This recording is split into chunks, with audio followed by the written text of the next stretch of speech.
Bonjour à toutes et à tous, on se retrouve aujourd'hui au sommet des jeux, on est en direct de Valménier avec Vianney. Bonjour Vianney. Bonjour Martin, bonjour tout le monde, en direct de la montagne en effet. C'est le sommet des jeux, c'est un événement dans lequel tous les pros se réunissent pour pouvoir passer un petit moment ensemble avant la rentrée, avant le rush de fin d'année, parce que ça y est, c'est la grande période là, ils sont en plein Noël en fait. Ouais, tout à fait. Tous les éditeurs, ils sont en train de préparer les jeux qui vont sortir, Carrément. que les gens vont acheter, c'est le dernier rush. Après ils vont être un petit peu plus tranquilles sur les mois qui viennent. Et pour bien démarrer la saison, on se retrouve à la montagne dans un contexte extraordinaire. Ah, j'ai pas prévu de caméra sur le côté, j'aurais dû vous en mettre parce que là aujourd'hui, Caméra terrasse. on mettra pour le live de cet après-midi, je montrerai, il y a un ciel absolument merveilleux. Dégagé. Il fait très très beau, on a envie d'aller se promener. Tout à fait. Et puis on s'est dit qu'on allait prendre l'antenne un petit peu plus tôt aujourd'hui, dès le matin, pour passer un petit moment ensemble, parce que tu joues à Altered. Exactement, tout à fait. J'ai eu la chance de pouvoir commencer assez tôt avec les print and play qui sont sortis.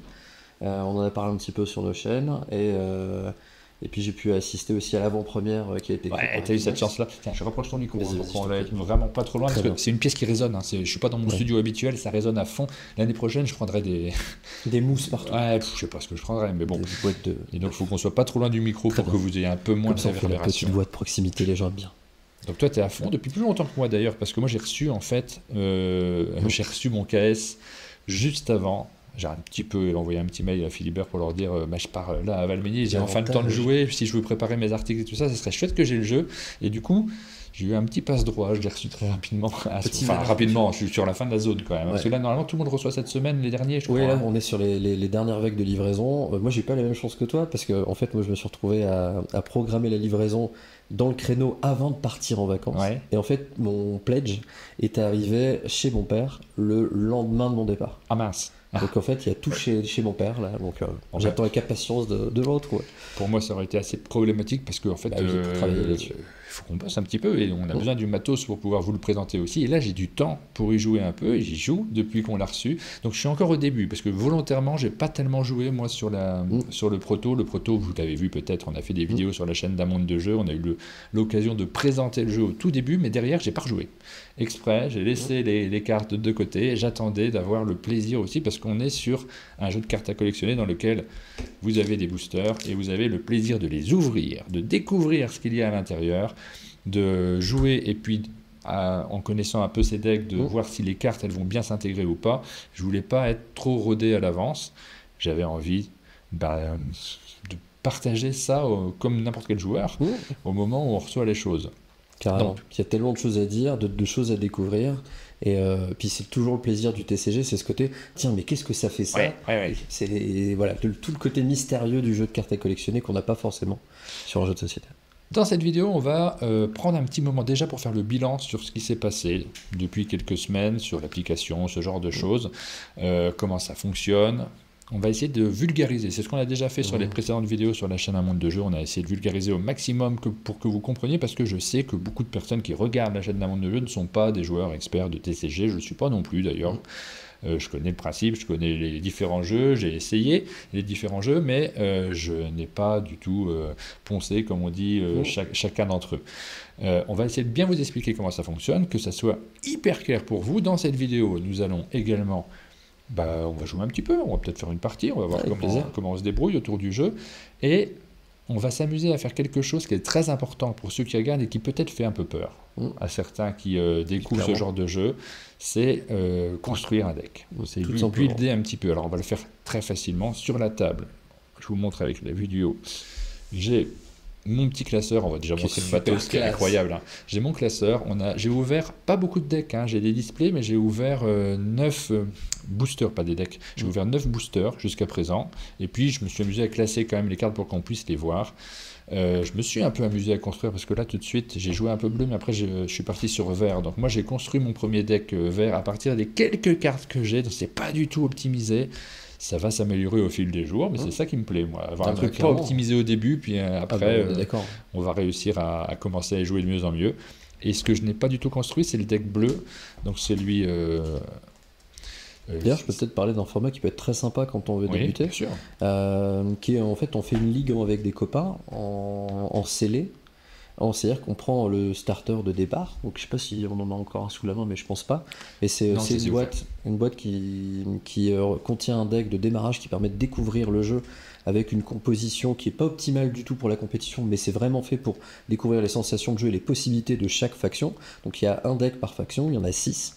Et ça permet donc de savoir quelle faction on préfère en les testant. Et il y a un format qui est très sympa, si on est avec les copains, moi je vais prendre le deck par exemple Bravos, le deck rouge, tu prends le deck bleu Ordis, et on dit tiens, on prend chacun ce deck là, et on va ouvrir que un booster chacun. Oui. Et on n'aura que quelques cartes forcément. Ah bah oui, 2 ou 3 quoi, à chaque couleur. Il y en a 14 dans un booster. booster. Selon son budget quoi. Et puis on vient prendre le contenu de ces 1, 2 ou 3 boosters, et on vient modifier son deck. On fait quelques parties ensemble. Avec ce deck là légèrement modifié, on se revoit une semaine plus tard et on le refait avec 2-3 autres decks. Mais c'est comme ça que je le fais en fait. Mesure. Et ça c'est vraiment à mon avis le meilleur format pour pas déjà acheter énormément de boosters si on n'a pas trop le budget pour un jeu de cartes à collectionner, et ça permet de découvrir les cartes vraiment au fur et à mesure. Et puis de se dire, tiens, on apprend à améliorer son deck au fur et à mesure des parties. C'est exactement ce qu'on fait avec mon fils notamment, c'est-à-dire qu'on ouvre les boosters et puis on se regarde et on se dit, tiens, cette carte-là, je vais la rajouter. Et laquelle j'enlève, parce que, alors on va bien tout réexpliquer directement derrière. Les decks de... Hop, les boosters de démarrage, ils sont là, ils sont déjà ouverts. Je les ai déjà ouverts, mais vous avez effectivement des beaux boosters comme ça. C'est assez chouette, tu vois, c'est presque un crève-cœur de se dire, ça j'en ai plus besoin, il faudrait que je le jette. Ils sont jolis ces petites boîtes, on a envie de les garder en collection. Les illustrations sont... moi, oui, moi je suis très attiré. Alors il y a eu pas mal de remarques sur ce que vous voyez ici, c'est-à-dire les QR codes, qui pour certains ne sont pas très élégants, mais en vrai, franchement, moi, pour avoir joué au jeu, on ne les voit pas du tout en jouant. On fait plus si vous focalisez dessus, c'est que vous n'êtes pas joueur en fait. La carte avec votre pouce qui cache le QR code, si vous êtes droitier. Je les vois pas. Je joue. Et par contre, je suis vraiment impressionné par la beauté des illustrations, qui sont. C'est très immersif. Alors c'est rigolo parce qu'on a plusieurs univers. En plus de ce TCG qui ont droit à leur propre TCG, Disney évidemment avec l'Orcana, Star Wars avec Star Wars Unlimited. Ici, on a un univers propre, et j'avoue que moi je suis complètement séduit. Moi aussi j'aime beaucoup. Parce que ça me plonge dans quelque chose de différent. J'ai pas forcément envie de repartir sur du Star Wars, sur du Disney. Je suis pas très sensible au marketing. En plus, il y en a évidemment là-dedans. Je suis pas en train de vous dire que c'est un jeu dans lequel il n'y a pas de marketing. Naturellement, c'est très commercial, les jeux de cartes à collectionner. Mais il y a quelque chose d'hyper créatif, de complètement novateur sur pas mal d'aspects dans ce jeu qui m'immerge assez bien dans le jeu. Et puis ils ont été malins parce qu'ils ont calé dedans des héros ou des références à des héros qui font appel à notre culture populaire. Donc on va rencontrer des personnages dans le jeu qu'on a vus dans des livres, dans l'histoire et compagnie. Et donc ça c'est assez, c'est assez facile de s'identifier. Je sais que dans une des maisons on peut jouer les 3 petits cochons. Oui. On va avoir en version adulte le chaperon rouge qui s'appelle Red dans le jeu. Par exemple, donc on va rencontrer des personnages qu'on a déjà vus, mais qui sont différents, qui sont altérés, comme ils le disent du coup. Donc c'est assez agréable aussi de se dire, tiens, c'est marrant comment ils nous présentent un personnage qu'on connaissait déjà. Alors, la Marina nous dit, je n'y connais pas grand-chose, est-ce que ça se voit, parce qu'elle pose quelques questions sur ce jeu, mais c'est très bien, parce que là, on va essayer, n'hésite pas à nous poser des questions si on n'est pas assez clair, on va essayer d'être les plus clairs possible. L'univers du jeu, déjà, premier mot. Alterne, c'est un monde qui est altéré, il y a un mélange entre les rêves, nos rêves et la réalité, des personnages de fiction, des personnages réels qui ont vraiment existé, qui se retrouvent mélangés ensemble. Et tous ces personnages-là, vous allez pouvoir jouer avec, ce qui fait que, même si vous n'avez pas de référence, vous allez retrouver des choses qui vous parlent. Tu as cité les 3 petits cochons. Il y a le Kraken ici, qui est quand même connu. Anubis, là on a la maison sur Pat, l'île de Baba Yaga. Oui, il y a plein de choses comme ça qui fait on est content en fait quand on ouvre les boosters, même si on ne connaît pas tout. J'ai préparé, je vous le dis aussi pour la suite de l'émission, j'ai préparé 2 boosters ici que j'ai ouverts juste avant sans regarder. Je les ai scannés vite fait pour que effectivement vous avez des QR codes et vous pouvez les rajouter à votre collection. J'ai pas regardé les cartes, je sais pas ce qu'il y a dedans. Elles sont scannées, vous ne pourrez pas les scanner à distance. Scanner sans regarder. Non, parce qu'en fait, j'avais les yeux fixés sur le numéro qui augmente. Il faudrait expliquer scanner. Il faudrait, oui, effectivement, montrer comment ça fonctionne. Le problème, c'est que moi, mon téléphone fait booster. Non, mais juste expliquer à quoi ça consiste, en fait, tout simplement. Oui, bien sûr. On va tout expliquer dans l'ordre. Donc voilà, pour l'univers du jeu, c'est un monde un peu altéré. Et vous avez, quand vous lancez dans l'histoire, 6 boîtes. Vous avez le choix. Vous pouvez pas en acheter qu'une, en vous disant c'est eux que je vais jouer. Donc dans ce cas-là, renseignez-vous avant parce qu'il y a des gameplays qui sont quand même assez différents. Ouais, on peut les évoquer très brièvement. Oui. Bravos, par exemple, le deck rouge, comme disent souvent les gens. Est-ce qu'il y a Christine dedans ce deck comme personnage? Là, on a des cartes qui, dès qu'on joue, en fait, ça va aller très vite. On a un début de partie qui est assez costaud. Et à la fin, on peut mettre ce qu'on appelle dans le milieu du jeu de cartes des gros tons, c'est-à-dire des cartes qui en imposent sur le terrain, qui coûtent cher et qui ont un effet généralement assez impressionnant parce que c'est une créature assez grande, assez volumineuse, qui a des effets puissants. Donc là, bravo, c'est quand on aime bien jouer rapidement. Oui. Izmir, c'est un petit peu les magiciens finalement qui, si je dois faire une référence à Magic, c'est un peu les joueurs bleus. Donc là, au contraire, c'est le violet. Et en fait, la particularité dans Alterne, on verra un peu les règles après, mais c'est que c'est chacun son tour, tu joues, je joue, tu joues, je joue. Et là, la particularité, c'est que cette faction-là permet de dire, bah non, finalement, c'est toi qui joues. Oui. Et donc, ça permet de réagir à ce que fait l'autre, on peut temporiser. Il y a même, j'ai vu des cartes qui permettent de gagner immédiatement. Je crois que c'est dans celui-ci. C'est dans l'IRA. Non, c'est dans l'IRA, oui, c'est très particulier. Il y a le festival. Tiens, on va montrer l'IRA. Ouais. L'IRA, c'est très rigolo. En fait, c'est une caste de créatifs. Donc, il y a des musiciens, des peintres à l'intérieur. Donc on peut bloquer une carte, par exemple, dans une tempête de peinture, par exemple. Donc c'est très onirique aussi. C'est les adeptes du hasard aussi, parce qu'il y a beaucoup de hasard dans ce deck-là. Il se joue avec un D6, et selon la résolution de dés, on va avoir soit un effet favorable, ou parfois très défavorable. Et donc on joue un petit peu avec la chance, mais c'est agréable aussi. Ensuite, on a Axiom. Axiom, moi j'aime beaucoup. C'est celle où il n'y a pas d'animal non, on qui est accompagne. Oui. Et là, en fait, on va avoir des cartes qu'on appelle des permanents, qui sont une sorte d'artefacts qu'on va pouvoir activer comme des machines qu'on a installées, qui vont générer des effets, des petits robots qui vont nous aider à gagner du terrain. Et donc là, on joue vraiment des ingénieurs on a cette sensation de poser des cartes pour fabriquer des choses qui ont des effets en cascade. Donc ça met un peu plus de temps à se mettre en place en partie, mais c'est très agréable à jouer aussi. Et c'est toujours très différent, c'est ça qui est cool. Et ensuite, on a Mouna. Le deck vert. Le deck vert. C'est celui que je joue là actuellement, qui est assez... ça me plaît bien en fait, il est assez chouette. J'ai essayé bleu et celui-ci. J'en ai pas essayé beaucoup, c'est difficile de tous les faire en même temps, parce que ça demande un petit peu de temps d'adaptation. Et puis on peut rejouer facilement plusieurs fois les decks pour apprendre à jouer et à comprendre comment ça marche. Et là, la particularité, c'est que... Normalement, quand on joue une créature dans le jeu, vous verrez avec les règles de jeu, normalement elles s'en vont à la fin du tour. Là, la particularité, c'est qu'il y a un effet qui permet d'ancrer la carte, donc elle reste un peu plus longtemps. Et comme si on plantait une graine qui poussait, la carte devient de plus en plus forte, plus longtemps elle reste. Donc ça, c'est vraiment, on a l'impression d'être un petit jardinier avec des créatures. Et puis il me manquait la boîte d'Ordis que j'ai essayé de chercher bien, juste après. Et oui, j'y ai joué un petit peu, elle me sert de poubelle cette boîte là. Donc il y a plein de trucs dedans. Elle était à côté. Donc Ordis, c'est aussi un des decks les plus faciles à jouer au début. C'est l'un des plus puissants des starters. Dans lequel il y a beaucoup de personnages qui vont se rajouter, donc des aides, des recrues qui se rajoutent, qu'on va pouvoir invoquer. Alors c'est pas si simple au tout début, sur les premiers tours, parce que forcément on a des personnages qui sont un petit peu moins forts que les autres, mais par contre quand les tours avancent, si on laisse à Ordis le temps de s'installer, ça devient compliqué.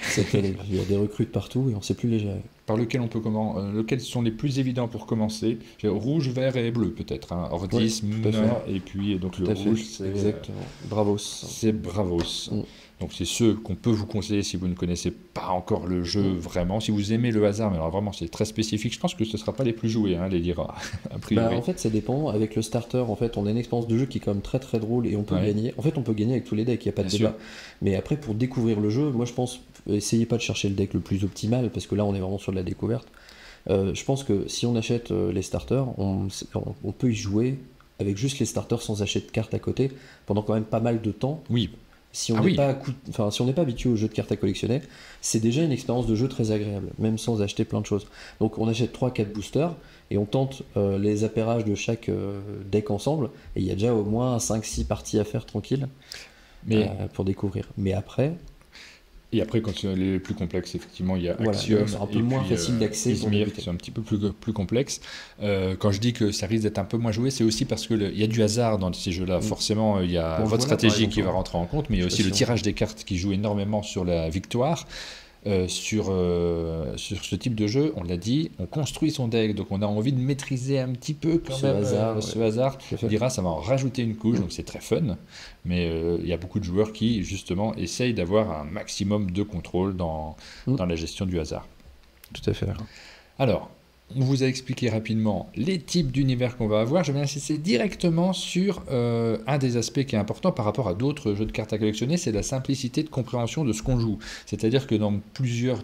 C'est jamais très complexe quand on a le nez dedans, mais quand on est à l'extérieur, parfois c'est un petit peu plus difficile de se projeter. Par exemple, sur Star Wars Unlimited, on va prendre plusieurs couleurs qu'on va mélanger. Donc c'est très facile d'ailleurs de faire des parties dans lesquelles on va distribuer les boosters aux uns et aux autres, parce qu'on va réussir facilement à builder, à construire son deck.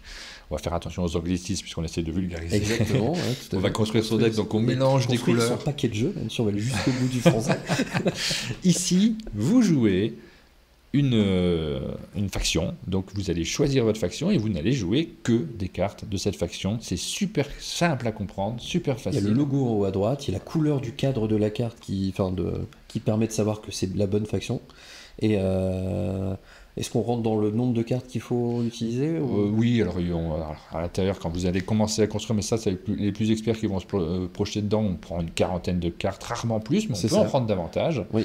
Ça va dépendre de votre stratégie. Si vous prenez plus de cartes, vous allez diluer un petit peu les chances que vous avez d'avoir vos cartes fortes. Évidemment. C'est un risque à prendre.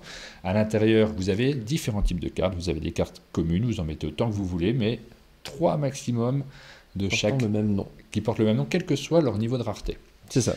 Donc vous avez des noms. Si on veut présenter quelques cartes. Hop. On a ici par exemple, qu'est-ce que j'ai comme carte? Tiens, on va repasser sur les bleus parce qu'on va jouer avec les bleus. Sur certaines cartes. Bah, tout simplement, tu prends la première qui vient. Attends, voilà, les héros de papier, ici. Voilà, les héros de papier, j'en ai plusieurs, ça permet de les montrer un petit peu mieux. J'espère que l'écran n'est pas trop flou, parce que avec ces caméras-là, c'est pas mon setup habituel. Le héros de papier, vous voyez que vous avez différents niveaux de rareté. Ici, c'est une commune, avec le haut est gris. Et le contour est noir. Exactement, ici c'est une rare, donc celle-ci vous avez le droit d'en prendre également une quinzaine dans le deck maximum. C'est 15 exactement. Précisément 15 maximum. C'est-à-dire que vous pouvez en avoir moins, il y en a moins dans les starters, dans le départ. Tout à fait, mais il y en a quelques-unes pour montrer en fait la spécificité. Et en fait ce qu'on peut montrer c'est que la différence entre une commune et une rare, au-delà du décor entre guillemets de la carte, c'est que les caractéristiques de la carte ne sont pas exactement les mêmes. Et ça c'est rigolo. Hein. Ouais. C'est rigolo parce que quand vous ouvrez votre booster, vous connaissez vos cartes et d'un seul coup vous voyez mais je la connais celle-ci, je l'avais déjà en commune, quelle est la différence? Est-ce que je vais l'utiliser? Vous pouvez prendre 3, là il y en a 3 des héros de papier. On peut prendre les 3, mais là il y aura une rare, 2 communes. Si vous en avez une quatrième, il faudra la ranger. Vous pourrez pas jouer avec. Exactement. Et il n'y a pas que les rares et les communes, il y a également les uniques. Ouais, qui portent vraiment bien leur nom dans ce jeu. Alors ici, on en a. Est-ce que tu en as une? Alors, j'en ai pas dans le deck Ordis, je crois. Je regarde. Non, c'est pas grave, peu importe. J'en ai pas dans ce deck-là. Par contre, on en a déjà. Je crois qu'on en a tiré 2 sur les 9 premiers boosters qu'on a C'est bien ouvert. sur 9 boosters déjà. C'est vrai? Bah oui. Je suis content, j'ai l'impression d'avoir bien joué. La particularité de cette édition, c'est qu'on a des chances de tomber sur des cartes rares et uniques beaucoup plus élevées. Hop. Et en voici une. Là, on voit que tu veux pas l'abîmer, tu la laisses bien rangée.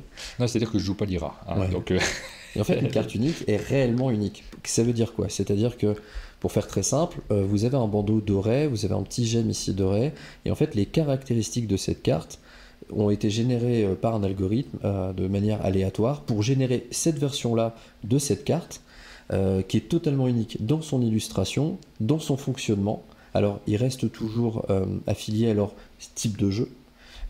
Mais donc cette carte-là, personne d'autre au monde ne peut posséder cette carte-là, hormis si tu la donnes à quelqu'un ou tu lui. Exactement, c'est pour ça qu'il faut les scanner. Là, on revient très rapidement sur le principe de l'application. Quand vous recevez vos cartes, vous les scannez, elles sont rentrées numériquement dans votre application, ce qui fait que vous en êtes le seul propriétaire. Et après, c'est cette propriété numérique que vous pouvez transférer à quelqu'un d'autre, qui pourra d'ailleurs réimprimer. Vous pouvez garder votre carte en souvenir. Vous allez garder votre carte en souvenir, d'ailleurs, il n'y a pas de raison de la donner.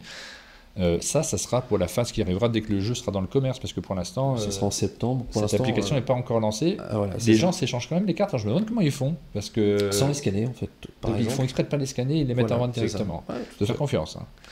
Bah oui, après c'est tout le principe du commerce, c'est la confiance entre le client et et le vendeur. Mais là c'est vrai que aujourd'hui tout n'est pas actif parce qu'en fait le jeu n'est pas officiellement sorti. Oui. Là on est sur la livraison des gens qui ont financé le projet en financement participatif.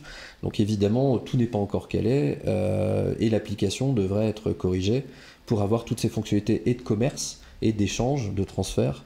Donc la propriété numérique par exemple, on va pouvoir si on joue avec son fils ou autre, bah en fait, soit on crée le compte du fils et on pourra transférer gratuitement la propriété des cartes qu'on donne à son fils Ah, on peut depuis faire ça. l'appli. Ouais, T'es sûr qu'on va faire. Parce que moi, je me suis posé la question de créer un compte avec mon fils et on se dit on va partager le même compte. Mais si vous voulez faire de la compétition officielle, ça peut poser problème. Mais si on vous joue les pas deux, du tout moi je vais pas en faire, donc lui peut-être il en fera, j'en sais rien. Dans ces cas-là, il peut utiliser ton compte en effet. Ouais, mais voilà, mais ça c'est plutôt une considération pour des joueurs plutôt assidus de jeux de cartes collectionnés. On peut déjà le faire, dit Ampiflore. Normalement, on peut déjà transférer, ça fonctionne. Ouais. D'accord, ça j'ai pas essayé, je me suis pas rendu compte. Alors un petit mot sur l'application, pour l'instant, nous on est tous les deux sur iOS, donc tout à fait. on a cette expérience-là d'iOS. C'est pas forcément pareil sur Android. Sur Android, il faut télécharger une appli, elle n'est pas sur le store, il faut la télécharger. Sur iOS, elle est déjà sur le store, mais elle est un peu buggée, on va dire quand même pour l'instant. Clairement, c'est pas évident de l'utiliser pour le moment. C'est pas évident parce que c'est difficile de se loguer. En fait, c'est juste ça qui pose problème. Une fois qu'on est connecté, tout marche très très bien, mais en fait, l'authentification là marche pas extrêmement bien, donc il y a une petite manip à faire qu'on trouve assez facilement sur Internet. Et après, oui, ça fonctionne. On scanne les cartes, ça s'ajoute à notre collection. On peut filtrer pour voir si je veux voir toutes les cartes rares de Izmir. J'ai une liste qui me le permet. Et les fonctionnalités vont sortir au fur et à mesure. Voilà. À terme, il y aura de possibilités de. Par exemple, t'es pas chez toi, t'as pas toutes tes cartes avec ton classeur. Tu pourras créer ton propre deck avec l'appli en manipulant les cartes, en les ajoutant à ton deck. Pour le sauvegarder en fait en disant tiens je vais rentrer à la maison, je me suis fait ma liste de cartes, je les sors de mon classeur et puis je me construis mon deck pour jouer avec les copains quoi. Voilà, donc il va y avoir plein de choses qui vont arriver derrière. Alors, là où c'est un petit peu buggé, c'est juste l'authentification, c'est pas quelque chose qui nous inquiète beaucoup, hein. On sait très bien que ça va être réglé très facilement. Le cœur de l'application, c'est de pouvoir scanner très facilement ces cartes. Et là, est-ce que je peux montrer? Alors il faut que je fasse gaffe parce que mon téléphone il sert de... Tu as le tien? Oui. Ouais, mais il faut peut-être que tu désinstalles, je réinstalle. Je vais peut-être essayer avec le mien. Non, mais vas-y. Je vais essayer avec le mien. J'espère que ça va pas nous couper sur le live parce que voilà, on est à l'extérieur. On se sert de modem. Mais je suis déjà en train de faire la manip. Si tu veux. Tu fais la manip? Ouais, si tu meubles avec une petite chanson ou un truc comme ça ira très bien. Non. J'ai réfléchi. J'aurais essayé pour. Bof. L'appli, elle marche super bien pour scanner les cartes et c'est vraiment l'aspect qui nous interrogeait en fait. On se posait la question de savoir si ça allait bien fonctionner. Oui, ça marche très très bien. Le reste, ça arrivera en cours, évidemment. Ce qu'on va faire ensuite, après vous avoir montré comment elle fonctionne pour scanner, c'est que nous allons... on va vous montrer le principe du jeu très rapidement, parce qu'avant de builder, c'est peut-être bien de nous montrer comment ça fonctionne. Carrément. On a posé la nappe de manière pas pratique du tout. Pas pour nous, mais ce sera très lisible pour vous. C'est le principal. Ouais. Exactement. Alors, j'ouvre. Vais-je réussir? Mystère.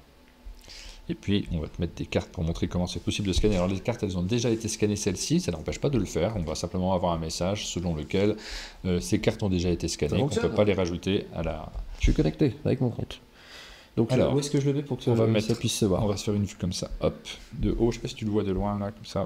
Bon, ça permet de montrer rapidement. Donc, on va avoir un menu ici à gauche qui va donner en gros comment fonctionne le jeu et tout ce qui existe. Lire, hein.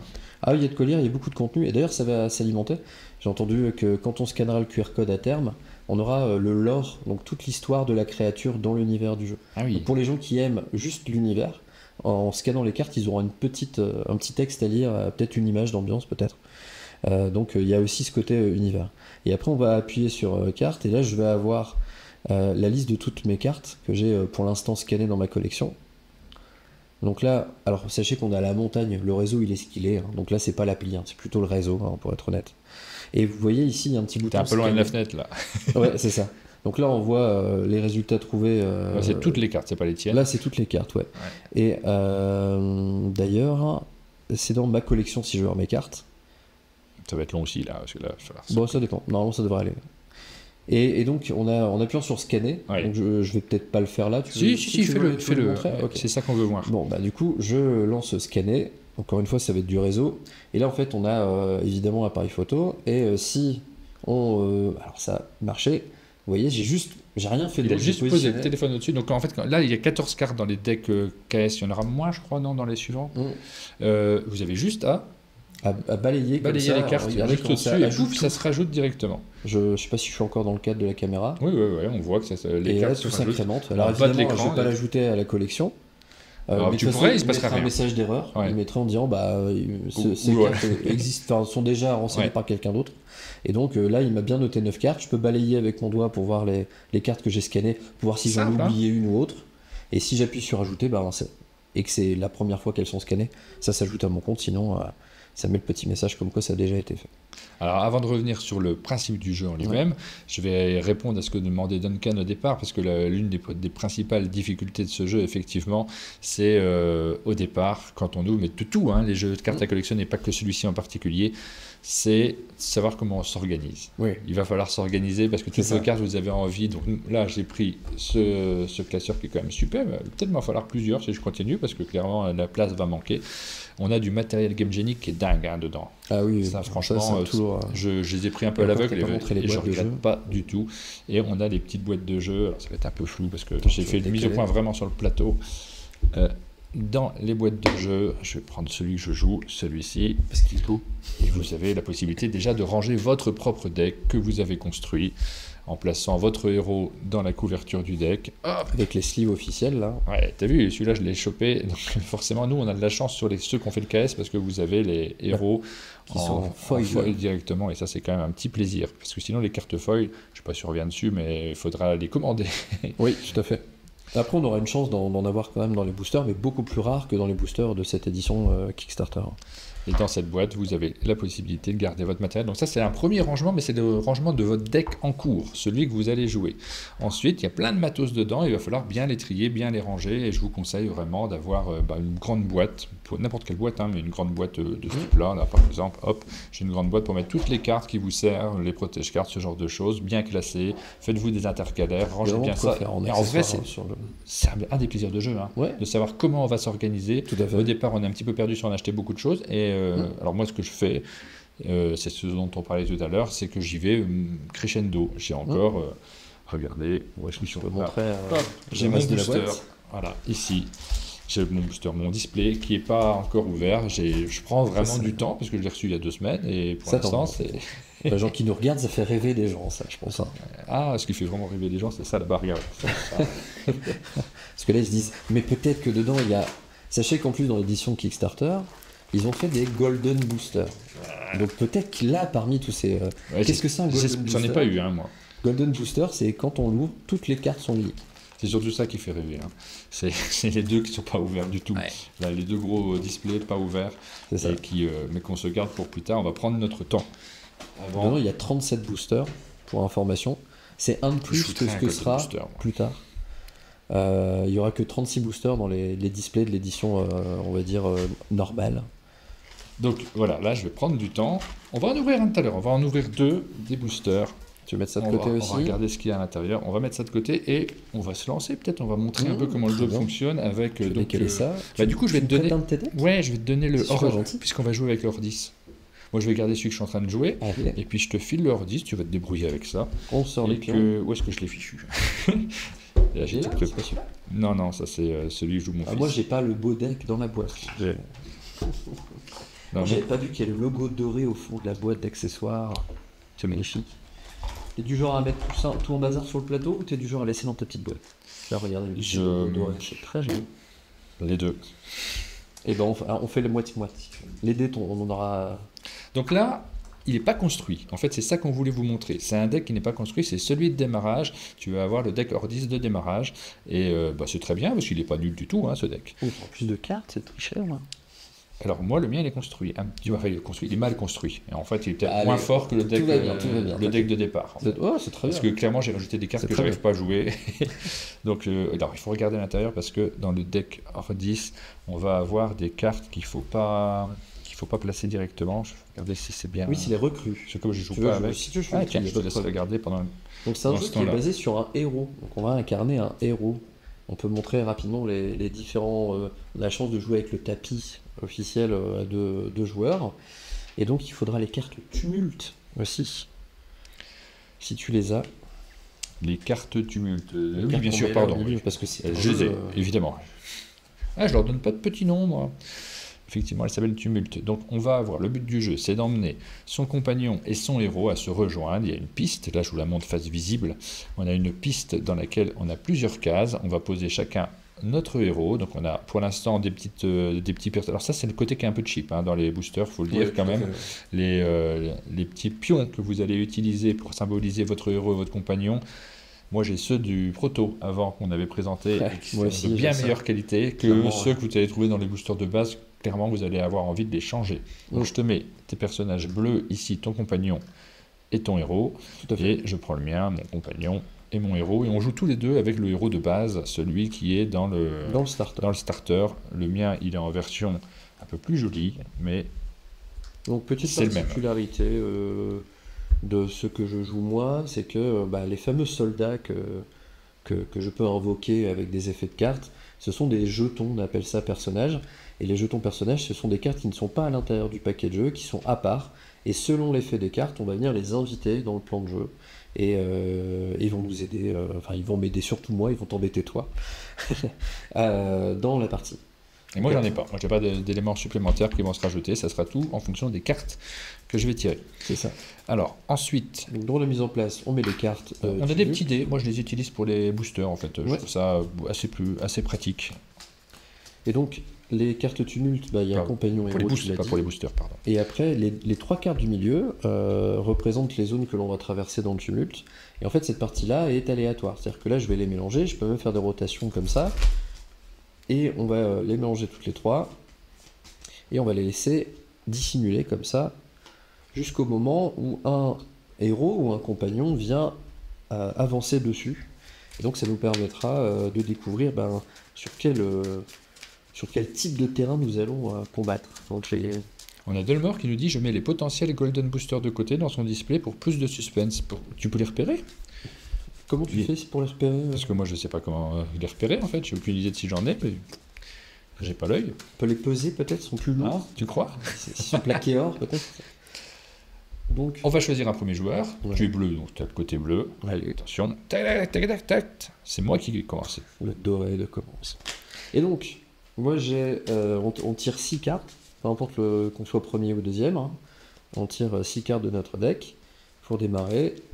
Et on va choisir 3 cartes que l'on met en mana, en ressources. Donc on est obligé déjà de retirer 3 cartes, même si on les trouve super bien.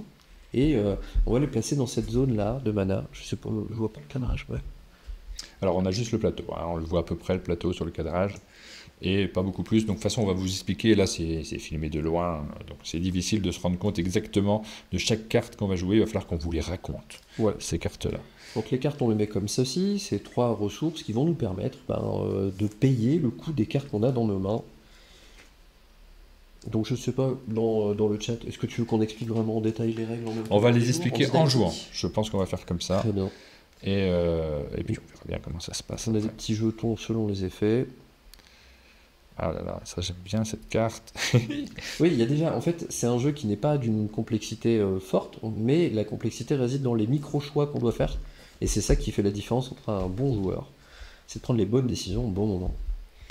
Quand on connaît bien son deck, ça, en général, au bout d'un moment, on va y arriver. Ouais, Je suis premier joueur, je vais choisir. J'ai donc 3 de mana. J'ai choisi mes cartes, donc Mhm. j'ai fait des sacrifices. C'est des cartes que j'ai envie de jouer. Il a fallu que je les mette là et c'est systématique. J'ai envie de jouer toutes mes cartes, moi, de toute façon.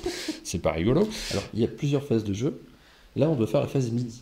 Moi, j'ai une particularité, c'est qu'à midi, je crée un soldat. Exactement. Première phase de jeu, tu peux créer un soldat, tu le feras à tous tes tours. Et Dans ça va l'expédition dépendre du héros. des héros. Le héros rouge, par exemple, lui, c'est un tour sur 2. C'est quand il est premier joueur, il peut créer son compagnon qui arrive sur, Ouais. sur le champ de bataille. Qui est un peu plus costaud que les recrues. Moi, je pas ça, la phase midi. Par contre, on passe maintenant en phase d'après-midi. C'est une journée que l'on déroule. Exact. Et pour cette phase d'après-midi, je vais créer un personnage. Je vais créer celui-ci que je vais mettre de l'autre côté. Parce que, alors, de ce côté-ci, on joue pour notre compagnon, je sais pas si tu l'as déjà dit, et Non, de ce pas côté-ci, on joue pour notre héros. Toi, tu as commencé à jouer pour ton héros. Tu veux pas sur les dit le but du jeu. Non, mais vous allez le voir en jouant. Si, je crois que je l'ai dit, hein, c'est rejoindre, c'est que notre héros rejoigne notre compagnon. Si un joueur y arrive avant l'autre, il l'emporte. Trop bon. Donc, je suis le premier à jouer, donc je n'avais pas encore dépensé ma mana, la marina, je le fais maintenant. Cette carte vaut 3, vous voyez dans le rond bleu. Donc, toute ma mana est utilisée. Je l'ai dépensée pour pouvoir invoquer cette carte. Cette carte a une force de 3, de 1 et de 3 dans la couleur verte, marron et bleu, qui correspondent aux couleurs sur lesquelles je suis. Nos personnages sont sur la même zone. Il suffit de l'emporter dans une des 3 couleurs pour pouvoir avancer son personnage. Là, pour l'instant, je prends une option dans les 3 zones. Toi, tu as pris une option dans les 3 zones de l'autre côté. Tout à fait. Et a priori, comme j'ai plus de mana, je ne vais pas pouvoir te contrer de ce côté-là. Oui. Reste à voir si toi tu peux me contrer de celui-ci. Et là, il y a un Oh, suspense. je vais le faire, hein, parce Mais- que sinon c'est pas drôle. C'est mon pouvoir. Quand le premier personnage que j'invoque Ouais. a un boost, c'est-à-dire que je vais augmenter sa valeur.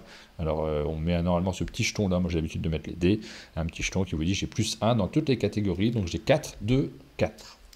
4 de 4. Enfin, J'espère que ça suffit pour monter, parce que si tu augmentes des deux côtés, ça va être compliqué pour moi de démarrer Bah, avec en un fait- retard pareil. stratégiquement, Oui. tout mon intérêt, c'est peut-être de ne rien faire, justement, dans ce cas-là. Parce que là, j'ai 3 cartes en main, j'ai 3 manas. Si je mets quelque chose, ça va partir en défausse. Enfin, ça va partir en réserve. Et comme là, avec ce que je vais mettre, je pense qu'avec ce que j'ai dans la main, je ne peux pas rivaliser avec ce que tu fais là. Ouais. Là, toi, tu n'as plus de mana, donc là, j'ai gagné très Oui. facilement de l'autre côté. Ouais, mais tu peux peut-être avancer. Si tu as un truc qui augmente par exemple de 3 en marron, tu Je pourrais avancerais le des deux faire à côtés. minima pour essayer le... Ouais, je vais le faire à minima. C'est-à-dire que je vais dépenser 2 pour mettre le roi grenouille qui a 3. Et là, je te bloque en fait, ça marche même pas. Non, ça marche pas ça. Non, Ça, ça c'est marche bête. pas, C'est tu bête vois. de faire ça. Donc c'est pour ça, il vaut mieux que je fasse rien. Non, le seul con qui était intéressant pour toi, c'est si tu pouvais monter à 3 en marron, parce que c'est difficile de monter Et à non, 4 Je ne peux pas. en vert et en bleu. Je ne peux pas. Et bah du coup, là, c'est là où soit je joue, soit je passe. Ouais. Et bah là, je vais déjà passer. Alors, petite subtilité quand même, vos personnages, quand vous les avez joués, vos personnages, hein, pas ta recrue elle va partir, mais les Oui. personnages, quand vous les avez joués, ils s'en vont du champ de bataille au tour suivant, ils vont dans votre réserve. J'explique directement ceci, puisque ça a une importance sur le choix que tu as fait. Quand ils sont dans votre réserve, vous pouvez les réinvoquer une fois. Ils vont pouvoir revenir. C'est pas invoquer le terme, je pense. Non, peu importe. C'est je sais pas, je ne sais plus quel est le Je terme pense que les technique. gens comprennent avec Oui. un rock. Dans ce cas-là, le coup, c'est le deuxième rond qui est à côté. Et moi, Exactement. souvent, le coup de mes personnages est un peu plus faible. Oui. Quand il sort de la réserve, toi, c'est pas le cas. Et ça Ah sera non. à peu près le même coup. Moi, je Donc, suis la t'as faction pas de forcément- l'ordre, Oui. quasiment tout pareil tout le temps. Donc, Mais c'est t'as pas d'intérêt à poser une carte directement tout de suite parce que le coup sera le même de toute façon. Moi, ça aurait pu être intéressant pour pouvoir Exactement. le faire revenir pour moins cher. Exactement. Toi, ça vaut vraiment le coup de le faire, toi. Donc, toi, t'as pas dépensé ta mana au premier Et tour. non, T'as c'est pas ça. d'avantage à ça, hein, mais bon. Bah, j'ai pas d'avantage et à la fois, c'est pas nécessaire dans mon cas. Mais du coup, je préfère passer. Ça me permet d'avoir plus de cartes en main pour pouvoir réagir. Et donc, ça revient à toi. Toi, qu'est-ce que tu fais? Tu passes. Je passe. Parce que Donc, voilà. Donc là, on compare les valeurs. on va comparer les valeurs. Ici, bah, j'avance forcément. Évidemment. Donc, on révèle cette carte. Et je moi, vois comme j'avais que pas moyen de faire mieux. il faudra la prochaine fois que j'avance sur du bleu ou sur du vert. C'est ça. Là, je n'ai aucune résistance. J'avance. J'ai pas également. résisté. Et donc, j'avance avec mon héros. On est Dans égalité, hein, on a chacun avancé d'une case. Monsieur, très bien. Pour l'instant, tout va bien. Égalité, tout va bien. Donc là, La fin de tour, ce là, personnage est épuisé, donc il va se reposer. dans la réserve. On enlève son boost, hein, il perd son petit boost, c'est dommage, mais. Et il va peut-être revenir Ah bah, j'espère. pour une prochaine fois, mais cette fois-ci, il me coûtera uniquement 2. On regarde le deuxième petit rond, et vous avez compris le jeu. C'est aussi simple que ça. C'est pas un jeu très complexe. On est en fin de tour, on va de Redresser. nouveau Moi, mon récupérer notre mana. Mon jeton ne part pas en réserve car c'est un jeton, il part en dehors du tapis de jeu. Hein. Et donc normalement j'aurais dû redresser mes cartes, mais je n'ai pas besoin. Et on passe à l'autre journée. C'est moi qui deviens premier joueur. Ouais. Voilà. On pioche chacun 2 cartes.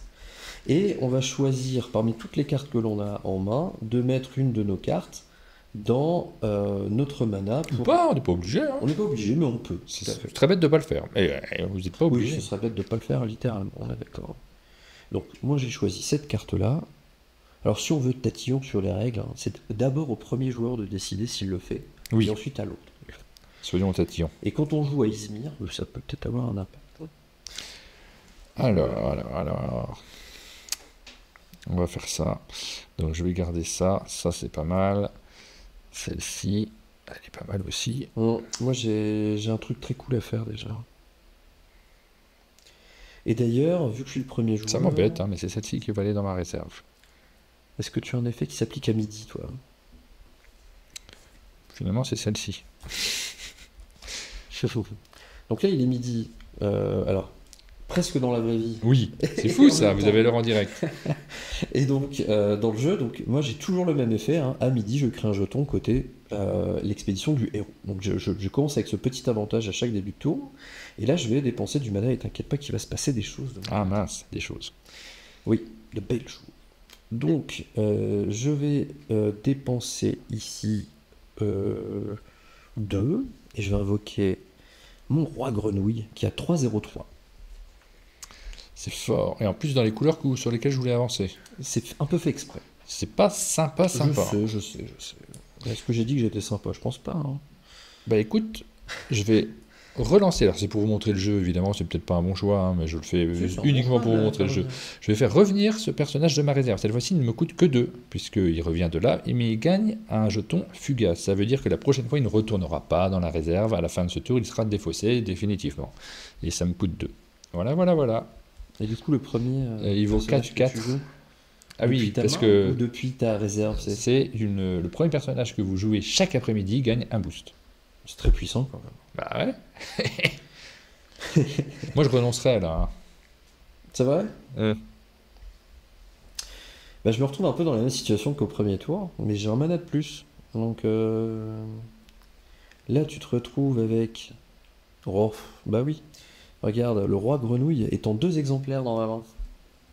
Donc je vais les mettre comme ça. Du coup j'ai 6, 0, 6.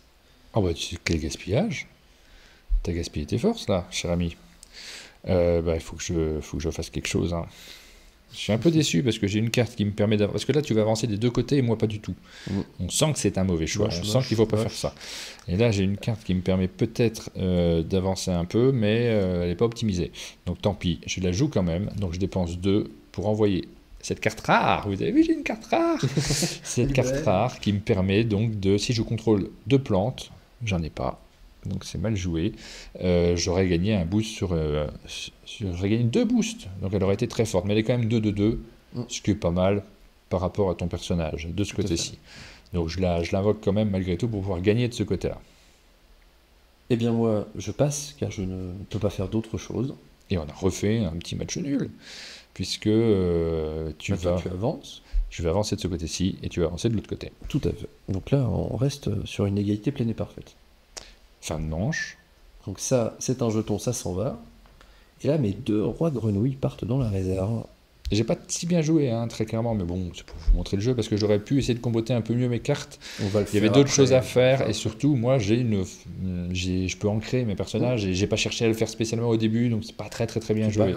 Donc je vais les perdre aussi, ils vont partir dans la réserve. Celui-ci, il est défaussé définitivement. Hop. Tu deviens donc premier joueur. On va piocher 2 cartes. Et on va choisir si on en a une en réserve. Alors, en mana, une carte parmi toutes celles qu'on a en main. Hein. C'est pas forcément c'est pas forcément parmi celles qu'on vient de pocher. Exactement. Vous voyez à quel point c'est simple hein, pour l'instant. Vous n'avez pas tous les textes. C'est difficile de les lire là tout de suite, de voir exactement les fonctions de chaque personnage que l'on joue. Mais vous voyez à quelle rapidité on joue, parce qu'on essaie d'être didactif malgré tout. Vous voyez que c'est pas du tout un jeu hyper complexe. Vous allez pouvoir rentrer dedans assez facilement. Et là, on réfléchit. Et là, c'est bon. Moi, j'ai choisi, j'ai fait mon choix. Normalement, c'était à toi de le faire d'abord, mais peu importe. Je suis sur une partie pour le plaisir. Allez, j'ai fait mon choix aussi. On a 5 cartes, on va essayer d'avancer un petit peu. On va voir si on avance suffisamment vite pour vous montrer la partie complète. Hop, c'est moi qui commence. Alors, je fais gaffe parce que ces cartes-là, des fois, elles peuvent être virées par l'adversaire qui arrive à supprimer des cartes de la réserve. C'est plus dur de... Ça s'appelle saboter. Ouais, je sais pas s'il y en a chez les Hordis, je crois pas trop. Si. Hein. Ah. Dans le deck de base, il y en a une qui donc il faut que je fasse gaffe. De l'autre côté, celle-ci, elle avait un pouvoir qui était quand même sympa. Si je contrôle 2 plantes, donc est-ce que j'ai envie de la... On peut expliquer un petit truc tout bête. Là, vous le voyez pas forcément, mais il y a une petite flèche avec écrit un texte à côté. Et en fait, quand il y a une flèche, c'est quand on joue la carte depuis sa main vers une expédition, ou qu'on la joue depuis la réserve vers l'expédition. Quand c'est une flèche, l'effet s'applique. Quand par contre, à la place d'une flèche, il y aurait une main, c'est que quand on joue depuis la main vers une expédition que l'effet s'applique. Et si on a une petite carte avec des sortes de petites rédactions autour, c'est que lorsque l'on joue depuis la réserve à l'expédition.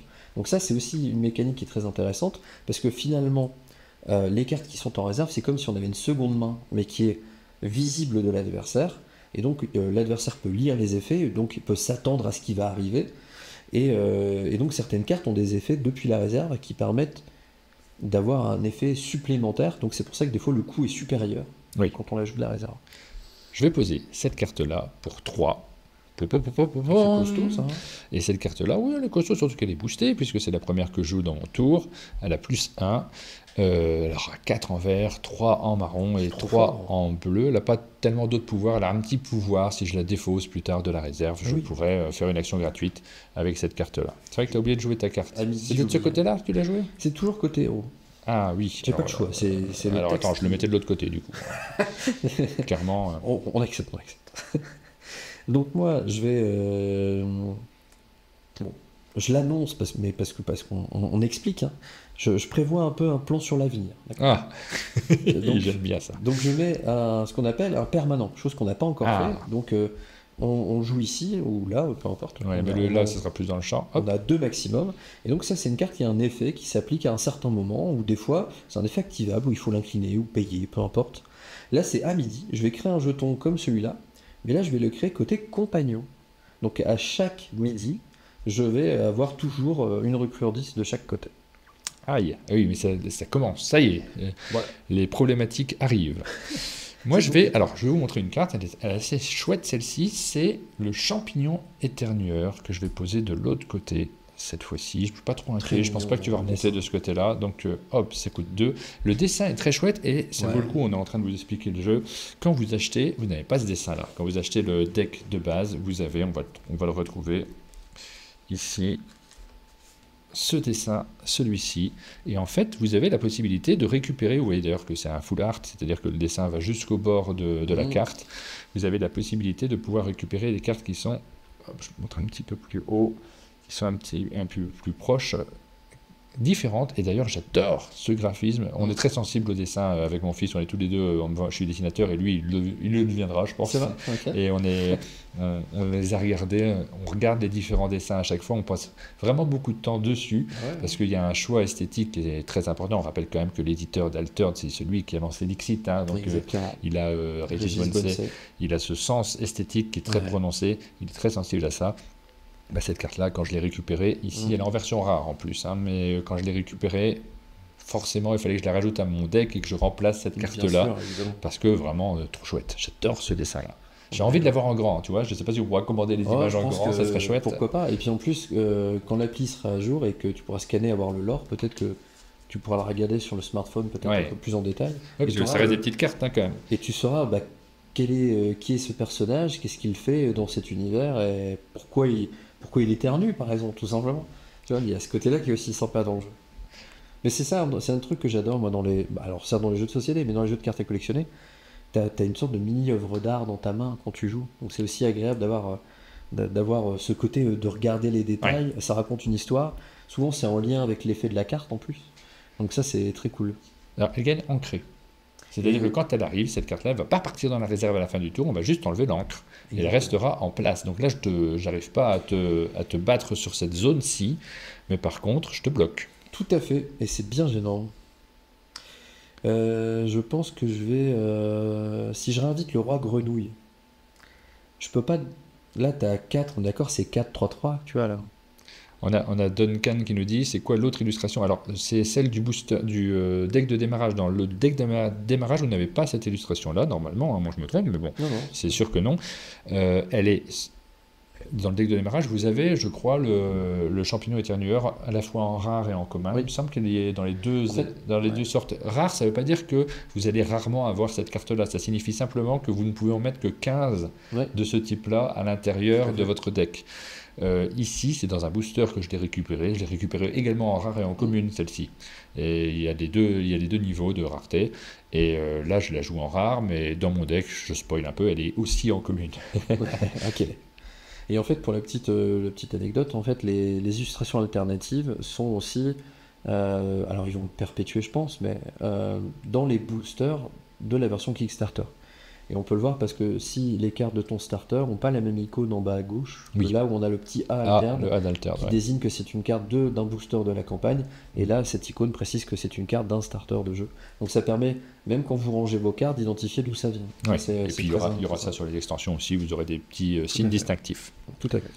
Donc c'est à moi à nouveau. Là tu as 4-3-3 et ça me gêne bien parce que j'ai pas forcément la force de frappe pour appliquer. T'as plus que 2 de mana, donc je me doute un peu que ça va être compliqué. Ouais, donc je vais faire toi, t'as plus de mana du tout. Alors attends, je dézoome parce que là j'ai zoomé le plan. Eh ben écoute, je vais pas faire quelque chose de très compliqué. Hop, le roi grenouille, s'il arrive là, ça sert à rien. Là, elle est ancrée, je peux rien faire. Et tu sais quoi, je vais passer parce qu'en fait, Oh, tu fais cette erreur? c'est pas une erreur. Mais non, parce que si tu l'as de l'autre côté, tu avances d'un côté.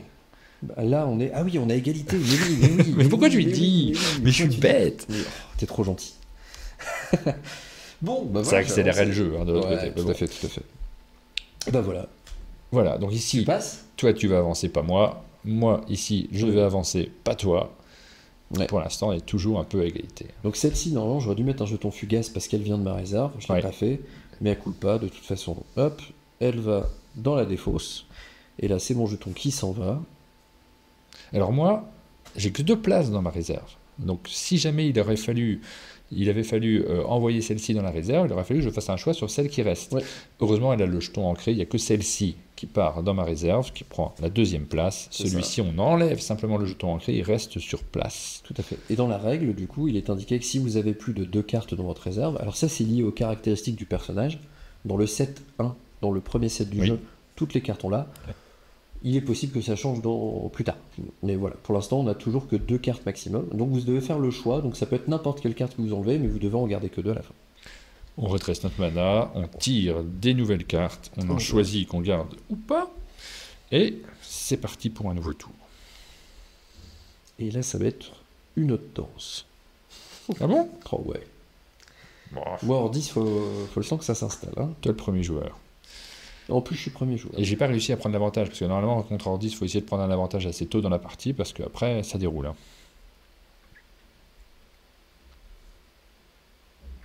Qu'est-ce que je fais? Bon, Ah, j'ai tellement pas envie d'en mettre. tellement de choix. Allez, je vais mettre ça en mana. Donc là, on arrive à 6 mana, ça commence à être très intéressant. J'applique l'effet de mon permanent qui est ici, Oui. qui me dit de mettre un là, et en gros, mon personnage me dit d'en mettre un là. Oh là là, Donc j'arrive tout de suite en place. ça se complexifie. Donc tout ça c'est gratuit, c'est l'avantage. On n'a peut-être pas montré un truc, mais ça viendra plus tard dans le jeu. C'est les petites cartouches qui sont en bas des cartes. Oui, je l'ai évoqué rapidement, mais en fait, ça, c'est des actions gratuites que vous pouvez jouer en plus dans votre tour, et qui va vous permettre de faire des trucs. Ouais, donc c'est en plus de jouer une carte. Et c'est ça qui est- gratuit. Et on peut faire autant d'actions gratuites que l'on veut avant de jouer une carte. Donc ça c'est plutôt cool. Oui. Est-ce que c'est le moment? Oui.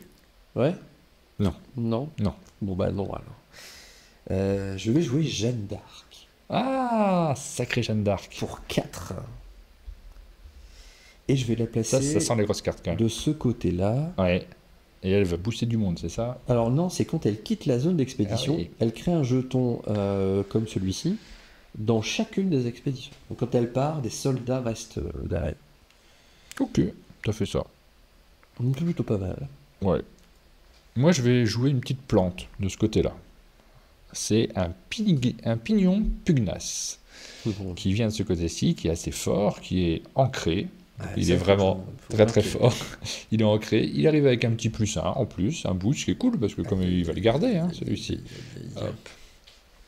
Ça coûte 4 par contre. Alors, il coûte 4.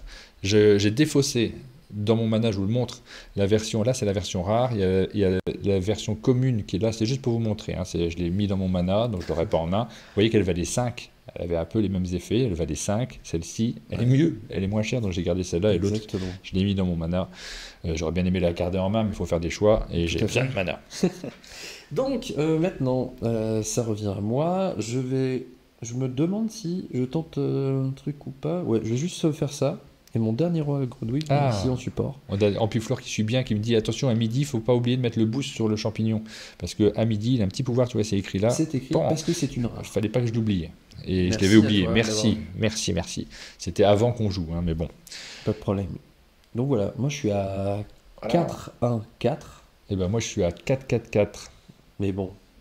Et moi, c'est dans le marron surtout qu'il faut que j'avance. C'était que à 1 dans le marron, ça m'arrange bien. Tu m'as pas j'ai mal bloqué. compté mes manas. Bon, c'est pas grave. Tu m'as pas bloqué. Et moi, ce que je vais faire, c'est que je vais envoyer celui-ci de ma réserve, donc qui arrive avec le jeton fugace. Celui-ci, si jamais il y a 2 plantes, je vous l'avais dit tout à l'heure, s'il y a 2 plantes et il y a 2 plantes qui sont présentes, il gagne 2 boosts. Donc, ça me coûte 2. J'ai dépensé toute ma mana. Et là, je suis impressionné par ton tour. Donc je passe, évidemment. Je passe, et donc, là, évidemment, tu avances. Je vais avancer. Alors, ici, j'ai 4 en marron, tu les as pas en marron, donc je vais avancer de ce côté-ci. Waouh! On arrive là. Toi, est-ce que tu avances quand même? Non, tu m'as juste bloqué, hein, c'est ça sur les 2 autres. Oui. Donc tu n'avances pas, c'est dommage pour toi. Ici, j'ai 1, 2, 3, 4, 5, 6 dans toutes les couleurs. Bon, je vais avancer. Uniquement 3. Et tu n'avances pas. Je pense que j'ai pris un petit avantage. N'est-ce pas? Il me semble. Hein. Ouais. Donc Jeanne d'Arc part en réserve. Et quand elle fait ça, elle amène des recrues Ordis, un de chaque côté. Donc je propose de laisser celle-ci, parce que je pourrais manipuler pour l'enlever. Lui, Roi Grenouille, était fugace. Il s'en va donc dans la défausse. Je suis un mauvais élève parce que je mets pas mes jetons fugaces. Ouais, c'est pas grave. C'est pas grave. Et moi, du moment que tu mets tes encres, ça c'est important. Donc moi, je ne garde que le pignon pugnace qui avait son encre, qui est enlevé, et les autres, alors il y en a un qui va dans la réserve, le champignon éternueur, et il y en a un qui part dans la défausse, puisqu'il avait déjà été joué et qu'il avait le jeton fugace. Ça sent pas bon. Surtout qu'il faut que j'avance 2, donc en 2 tours, si je me concentre d'un côté, ça devrait pouvoir fonctionner, mais il ne faut pas que je me plante quand même. Parce que le problème, c'est que j'ai plus beaucoup de cartes en main. Hein. Il est midi, et à midi, les recrues Ordis sont de sortie. Ah. Ça rime en plus. Allez. Bon, moi, tu vois, il y a un peu de monde. Il y a du monde. Il y a un peu de monde. Donc ça, je vais certainement... J'ai enlevé son boost, celui-ci, mais il le garde son boost. Il reste en place. Ah oui, s'il reste là, oui. Ouais. Pas de raison de l'enlever. Non. Donc moi j'ai rajouté un mana. Je suis donc à 1, 2, 3, 4, 5, 6, 7 mana. Non, j'ai pas joué le druide parce que le druide... Ah oui, c'est vrai que j'aurais pu le jouer pour rajouter un ancré. Mais là tout de suite, est-ce que ça valait le coup? Je vais peut-être pas le jouer, t'as raison, puis Flore. Est-ce que ça valait le coup de jouer un ancré sur un des personnages? C'est vrai que ça aurait coûté moins cher. Ouais, je l'ai toujours sous le coude. Moche. C'est ça, c'est le fameux micro-choix dont je parlais. C'est ces petites décisions qui penchent dans la balance. Qui font pencher la balance. Allez, on va faire ça. Et c'est moi qui commence. Oui. Eh bien, je vais réinvoquer mon champignon. Ici, il va revenir. Alors, il est fugace, hein, cette fois-ci, il ne faut pas l'oublier. Mais il gagne quand même ancré. Donc, il va rester sur place. C'est pas mal. C'est mignon. Et il a un petit boost. Moi, je vais jouer pour 3 le fameux Kakoba, commandant de Légion. Si vous contrôlez au moins 3 autres personnages, je gagne 2 boosts. Donc, je vais prendre un dé bleu. 2 boosts. Ok. Donc c'est une 4-4-4, ce qui fait que sur cette expédition-là, je suis à 6-6-6. Ouais, il me reste 5 de mana hein, tout de suite. Donc 5 de mana, qu'est-ce que je fais? La question, j'ai plus beaucoup de cartes en main, moi je suis un peu épuisé au niveau des cartes en main. Là tu as 6-6-6, ça va être chaud hein, de remonter, mais je prépare pour la suite. De l'autre côté, par contre, je suis pas trop mal. Je vais jouer ça. Cette carte-là qui est ma dernière en main, qui a 3-3-3, c'est pas mal. Et s'il y a 2 plantes, c'est le cas, il va gagner 2 boosts. Il y a du monde là, hein, de ce côté-ci. Ouais. Il y a quand même pas mal de monde. Et je pourrais défausser celle-là pour qu'un personnage ciblé... alors celle-ci, tu le fais avant de jouer ta carte ou pas? J'ai un doute là-dessus. Je peux l'appliquer direct sur celle que je viens de poser? Vérifier, mais je pense que non. Tu peux le faire. Ampiflore doit savoir. Est-ce que je peux le jouer en même temps pour que celle-ci, ça serait un peu du gaspillage, mais soit ancrée? Bah, du gaspillage, non. Non, parce que je peux aussi l'invoquer, tu vois. Mais bon. À l'invoquer, c'est vrai que ça fait une 3-2-2, ce qui n'est pas négligeable. Ouais, mais là, je laisse 2 en plus. Je laisse une 3-3-3. C'est mieux. Bah oui. Donc je vais plutôt la défausser en même temps. C'est avant la carte. C'est avant la carte, donc je peux pas le faire là. Non. Donc je peux pas le. Donc je la garde pour l'instant. Hop. Par contre, je dépense mes 3 mana, il m'en reste 2. Alors, moi j'ai joué une carte que j'aime beaucoup, qui est le Ratatosk, qui est une sorte d'écureuil à capuche, et qui qui créera, quand il sera joué de la réserve, donc là il ne le fait pas, qui créera 2 jetons soldats recrues dans son expédition. Donc là c'est juste une 1-1-1, donc là je suis à 3-3-3. Pas top. Et donc moi là, je vais cette fois-ci utiliser l'action rapide pour simplement, mais j'aurai pas de carte à jouer parce que j'ai plus rien en main. Donc je fais juste l'action rapide, je défausse cette carte pour pouvoir ancrer ici mon Yong-Su. Et puis voilà, je garde mes 2 manas en souvenir. Donc là, tu as Beaucoup. Là, 9-9-9. Ouais, c'est ça. Là, par contre, je suis nul. Bon, je vais pas batailler trop parce que là je te bloque aisément. Enfin, sur ce coup-là. Là. Tu gagnes surtout. Ouais, je gagne en effet. Mais là j'ai pas moyen de rivaliser. 9 c'est vraiment trop. C'est vrai. Donc, on va passer. Hein. Paraître judicieux pour le moment. Et t'as une belle avance. Hein. Donc, j'avance les pieds dans le haut. Voilà. Et moi, j'avance ici. Tiens, c'est croisé. Ouais. Il me suffit d'avancer l'un de mes 2 jetons. Elle est fraîche, l'eau. Pour l'emporter. Donc, on arrive peut-être sur le dernier tour. On va essayer de le faire. Donc, on va enlever nos cartes. Celle-ci, moi, hop. Alors, elle revient par là. Ici. Et c'est là où moi je dois faire un choix, par exemple. Et les 2 autres perdent leur jeton ancré. Là, je dois choisir. J'ai 3 cartes en réserve. Laquelle s'en va? J'ai pas ce choix à faire, j'ai plus de cartes. Eh oui. Et je crois que je vais demander à Jeanne d'Arc de partir. Je ne ferai pas de blague. Alors que c'est ton tour. Donc les jetons sont censés s'en aller, mais comme ils reviennent, me permets-tu de les laisser? Oui, bien sûr. Bien, premier joueur. Je redresse mes manas. Et je pioche 2 cartes. Alors, moi, ici, j'ai combien? 1, 2, 3, 4, 5, 6, 7. Ouais.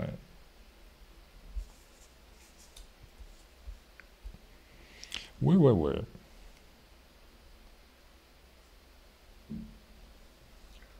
Donc là, il faut absolument que je... Ouais, je te laisse pas faire, hein, je me laisse pas faire. Là. Oui, il faut pas que tu te laisses faire. Hein. Non, jamais.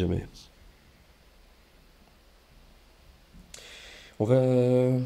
On réfléchit un peu, hein, désolé, c'est peut-être un peu... Et moi, je vais pas rajouter de... J'hésite un peu, mais je sais pas si ça vaut le coup que je rajoute... Moi, je la rate. Un peu casse-tête. J'ai assez de mana, tout va bien. Non, j'ai pas assez de mana, il m'en manque. Mais bon. Parce que moi, Rathatos te coûte 3 maintenant, quand même. C'est pas rien. T'es déjà à 5-5-5 de l'autre côté. Hein. Oui. Donc, vous voyez, ma description n'était pas galvaudée. On plante un peu des créatures et elles poussent. On a vraiment cette sensation de jardiner des créatures qui poussent au fur et à mesure de la partie. Moi, je peux faire un truc quand même assez cool, mais je vais mettre une Jeanne d'Arc en mana. Ok. C'est pas le moment de jouer Jeanne d'Arc sur cette partie. Je pense. Et c'est à toi de jouer. Allez. Donc, vous êtes prêts pour le grand jeu? Ouais.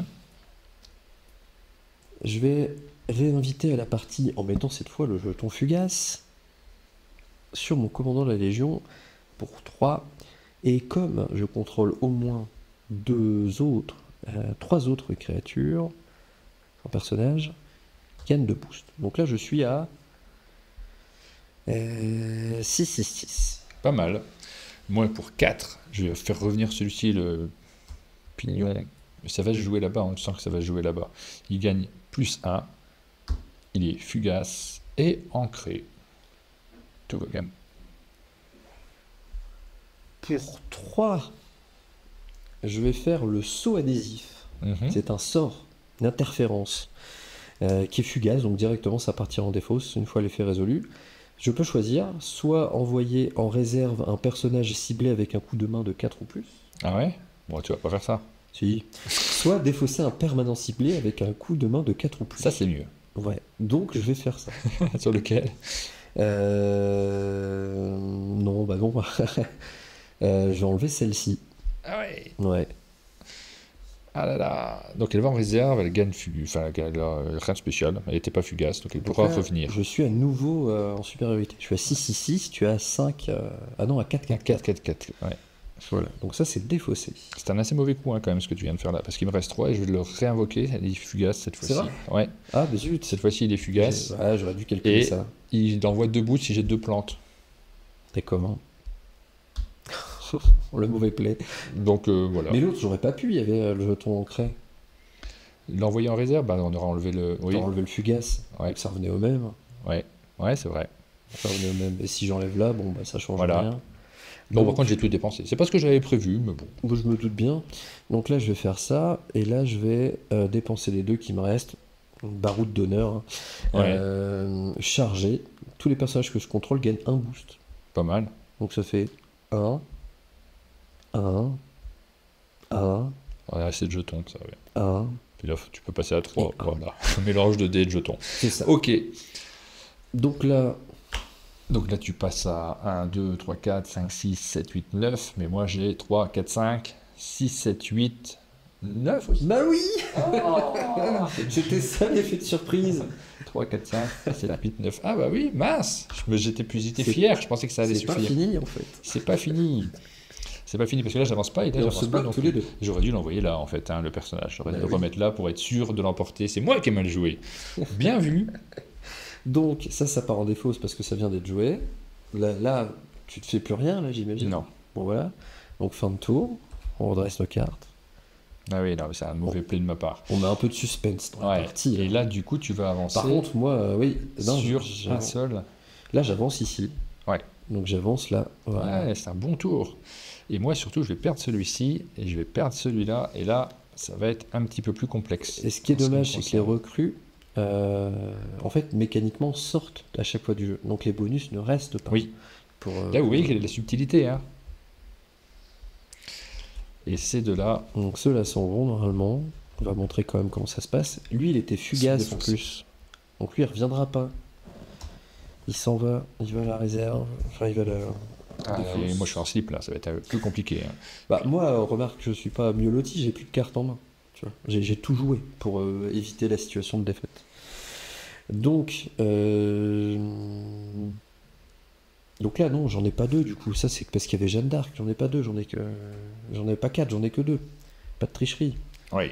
On a changé le premier joueur? Non, pas encore, c'est toi. Ouais. Hop. C'est pas le tirage que je voulais. Bah là, c'est très bien, ça permet de montrer des. Je suis content qu'il y ait un tour de plus, je vais pouvoir montrer des effets qu'on n'a pas trop montrés. Ok. Donc je suis assez content. Je suis pas content. Bon, alors moi, à mon tour, je vais t'es quand simplement même, poser un petit dragon. C'est là que mon deck n'est pas très bien construit parce que j'ai des dragons, mais le deck n'est pas fait pour fonctionner. 7. Ça coûte 7, Mais elle fait quoi?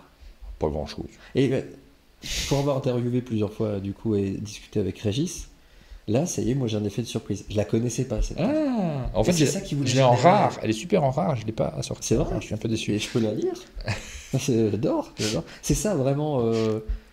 Et c'est marrant parce que là je repense vraiment à Régis qui me disait moi je veux recréer l'effet de surprise quand tu vois pour la première fois une carte arriver oui. en partie.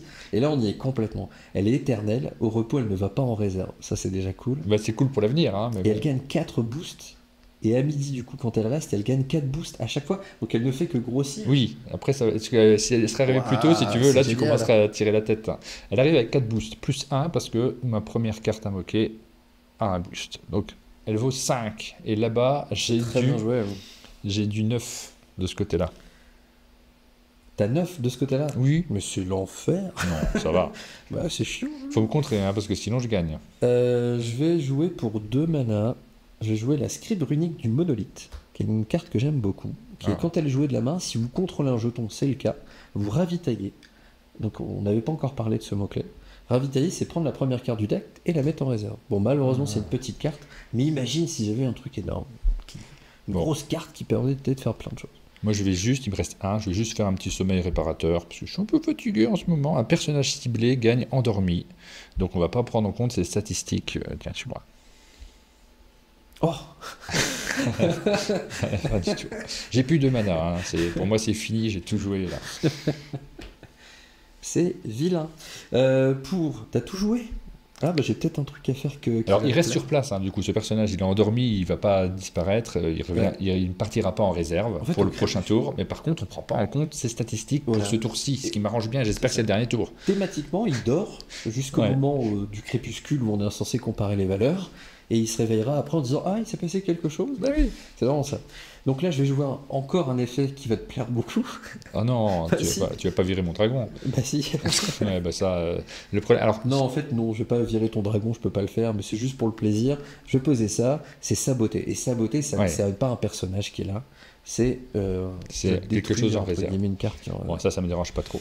Voilà, et donc je peux continuer pour le plaisir à jouer ici pour 3 mon Tiratatosk qui revient de la réserve Est-ce que ça va suffire? et qui permet de jouer 2 jetons qui reviennent ici. Voilà. Est-ce que ça va suffire? Pas du tout, pas du tout. Là, on Pas est du 1, 2, tout. Elle 3, s'endort, 4, elle a pas de 5, caractéristiques. 6, ça va pas suffire. Et non, et non, et non. Mais du coup j'avance de ce côté. Oui, tu avances de ce côté, mais moi j'avance de celui-ci. Donc mes 2 personnages se rejoignent, c'est la victoire. Bravo. Le dragon, il est très cher. Il vaut pas tant que ça, parce qu'en fait 4-4-4, bon, c'est bien, mais Oui. c'est. Mais après il reste et il et bouge. après il reste, il bouge, ça va devenir énorme sur quelques tours.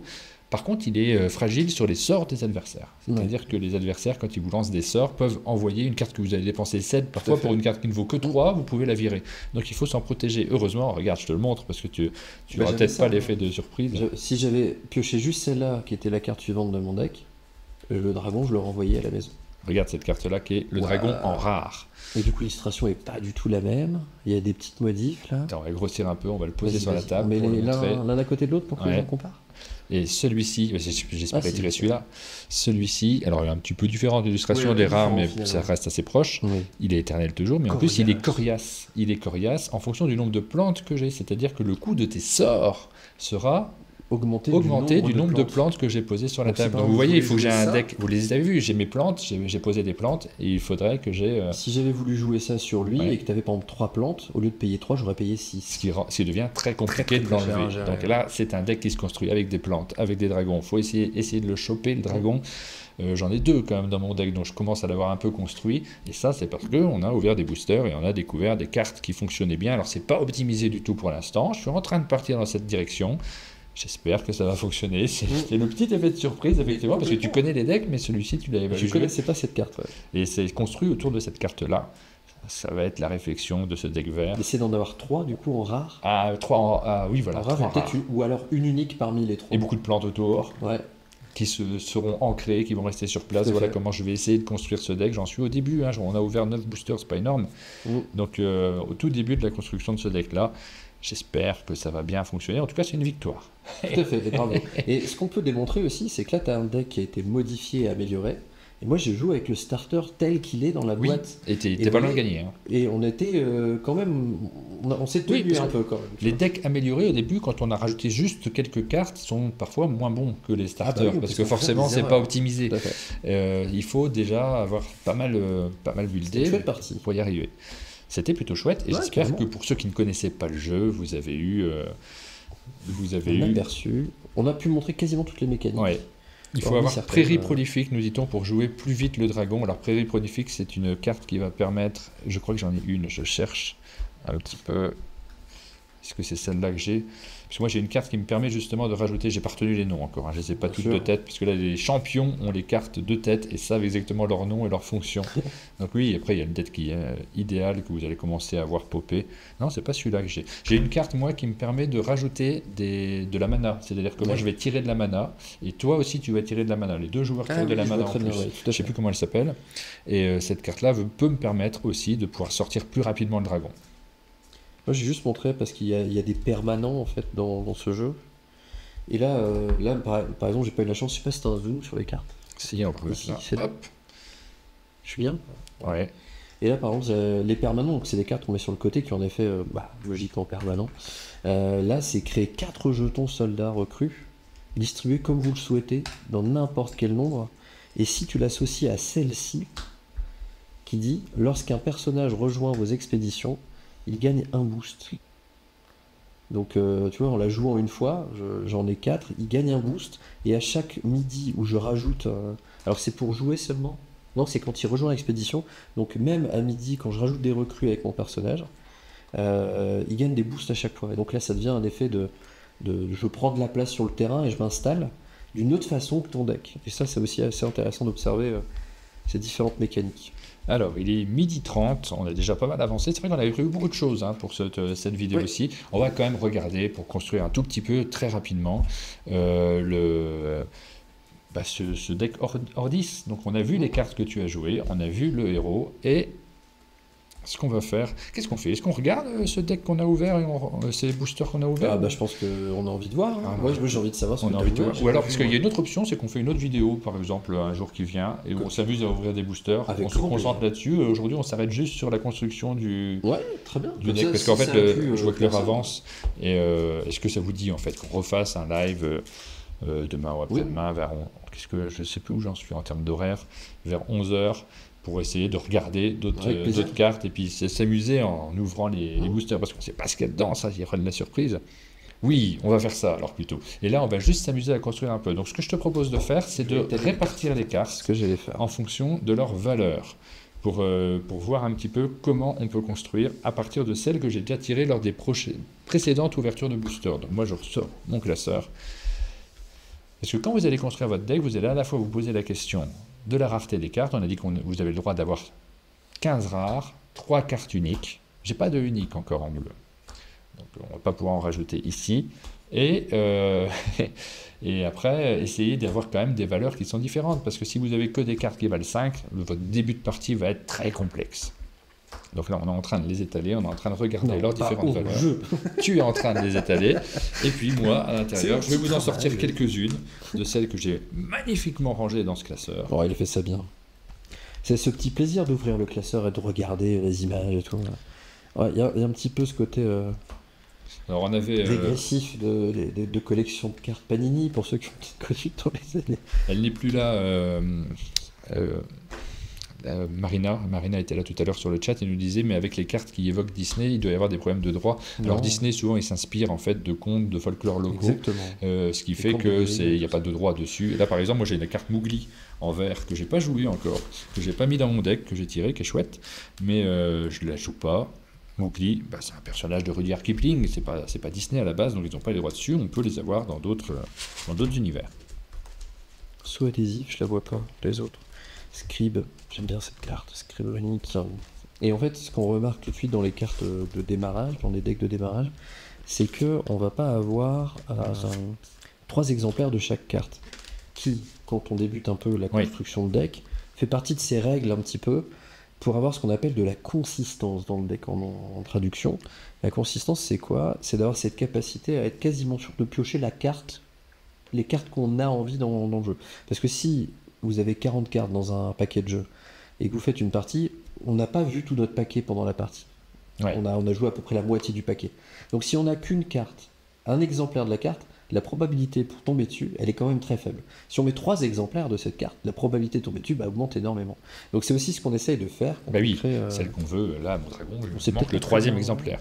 Alors j'ai les 3 personnages en version, alors ça sera juste pour la version KS, je crois qu'ils sont foil dans les boosters de KS, après quand on les achètera plus tard, vous ne les aurez pas forcément foil, vous pourrez les rendre foil. Mais il faudra... les cartes, ou elles sont encore visibles ou pas? Oui, tout le plateau est visible. C'est du jeu qui est quand même assez loin. Ça, vous allez avoir un peu de reflet. C'est pas étudié comme chez moi. Chez moi, il n'y a pas de reflet. Mais ici, c'est pas la même disposition. Ouais, c'est bien. C'est top des vacances. Et on a les 3 cartes foil. Donc déjà, première chose qu'on va faire, c'est si on continue à jouer Sigismar et Wingspan, on va garder la version foil. On va pas jouer la version lambda qu'on a dans le starter. Alors est-ce qu'on change? On en a 2 autres. C'est intéressant de lire peut-être les effets et puis d'essayer de voir un peu ce que ça veut dire tout simplement. Sur le premier, à midi, créez un jeton 1-1-1, recrure 10 dans votre expédition héros. Donc ça, on le connaît, vous l'avez vu pendant la partie. Un boost.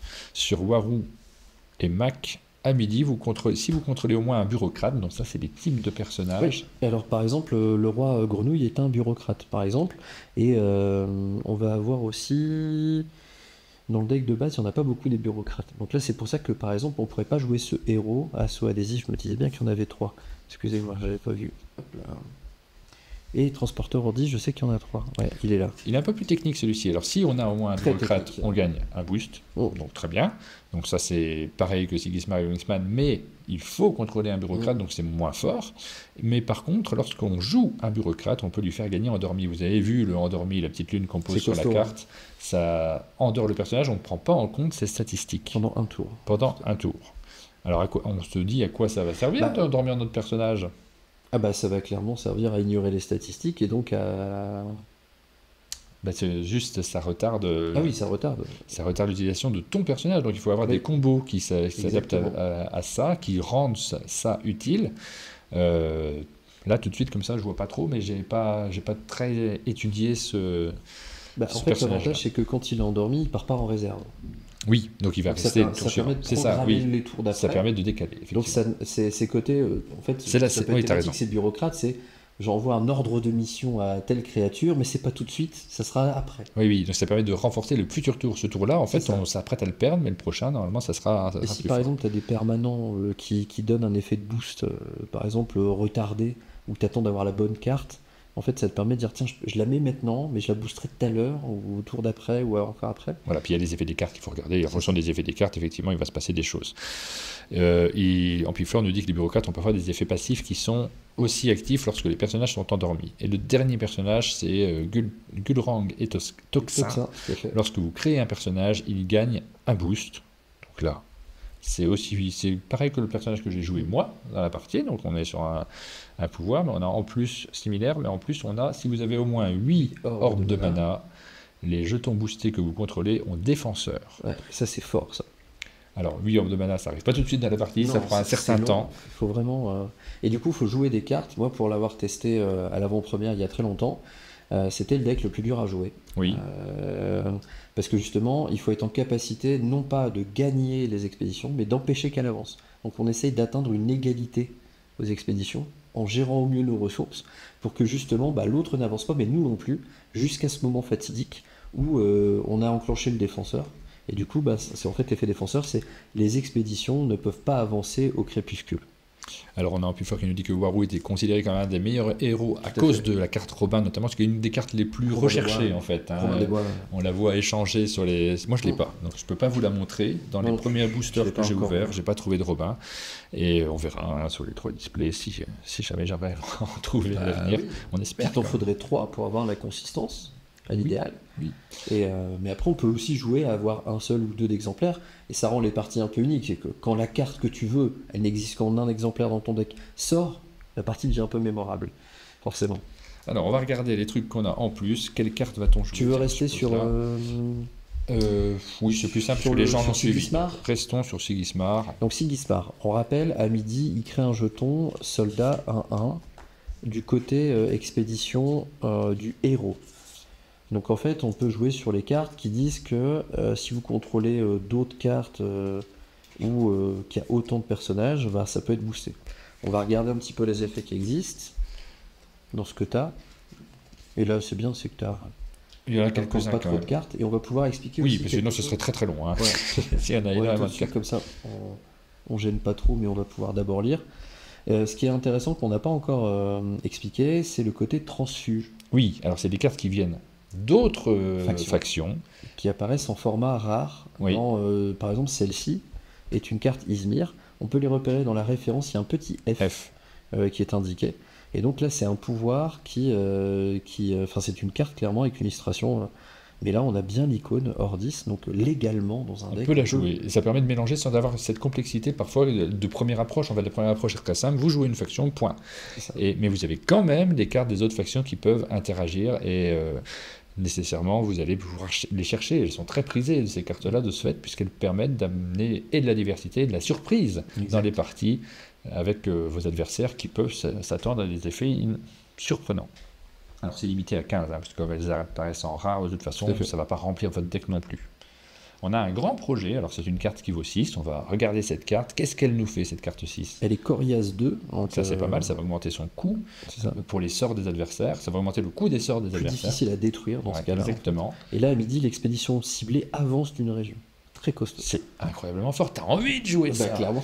Alors, ça ne commente pas nécessairement avec ce qu'on a joué là juste avant, mais quand même, tu as envie de jouer. Donc, la question qui se pose, quand on commence à construire, vous étalez les cartes sur la table, vous regardez les différentes valeurs, c'est une 6. Le choix, là, vous avez tout l'embarras du choix. Vous pouvez faire pas mal de choses autour de vos Je ne cartes. pas forcément classé par valeur. Ouais, alors c'est difficile de se dire je vais enlever une 1 pour poser une 6 parce qu'il y a un risque. Mais d'un autre côté, il y a certaines 1 auxquelles vous tenez pas trop, que ce sont les cartes que vous allez jouer en mana. C'est possible aussi.